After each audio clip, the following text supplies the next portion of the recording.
एनसीसीचे विद्यार्थी घेऊन जाणारी परिवहन महामंडळाची बस व कारचा भीषण अपघात। बस शेतात कलंडली, कारचे नुकसान, जीवितहानी नाही। पाली खोपोली राज्य महामार्गावर पाली नजीक असलेल्या दापोडे गावाजवळ मंगळवारी दिनांक 17 सप्टेंबर रोजी एनसीसीचे विद्यार्थी घेऊन जाणारी परिवहन महामंडळाची बस व कारचा भीषण अपघात झालाय। यावेळी बस बाजूच्या शेतात कलंडली, मात्र यामध्ये 45 विद्यार्थी थोडक्यात बचावले असून सुखरूप आहेत, तर कारचे नुकसान झाले आहे। यावेळी कोणतीही जीवितहानी झाली नाही। कार चालक जखमी झाला असून त्याच्यावर खासगी रुग्णालयात उपचार सुरू आहेत, तर कारमधील दुसरा प्रवासी हा किरकोळ जखमी आहे।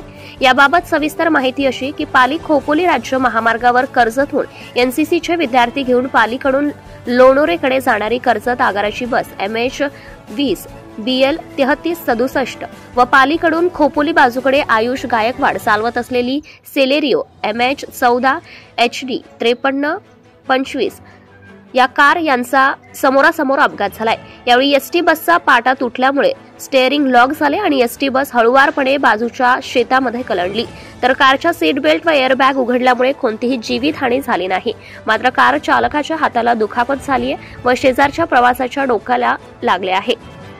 एनसीसीचे विद्यार्थी लोणेरे येथे कॅम्पसाठी जात होते। अपघातानंतर हे विद्यार्थी सुखरूप असल्यामुळे त्यांनी दुसरी गाडी करून ते लोणेरेकडे रवाना झाले। सदर अपघाताची माहिती कळताच पाली पोलीस निरीक्षक सरिता चव्हाण यांनी घटनास्थळी तात्काळ जाऊन अपघातग्रस्तांना सहकार्य केले।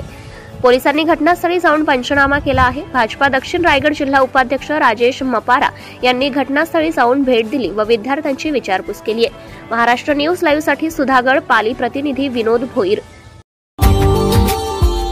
Subscribe now and press the bell icon. Never miss an update.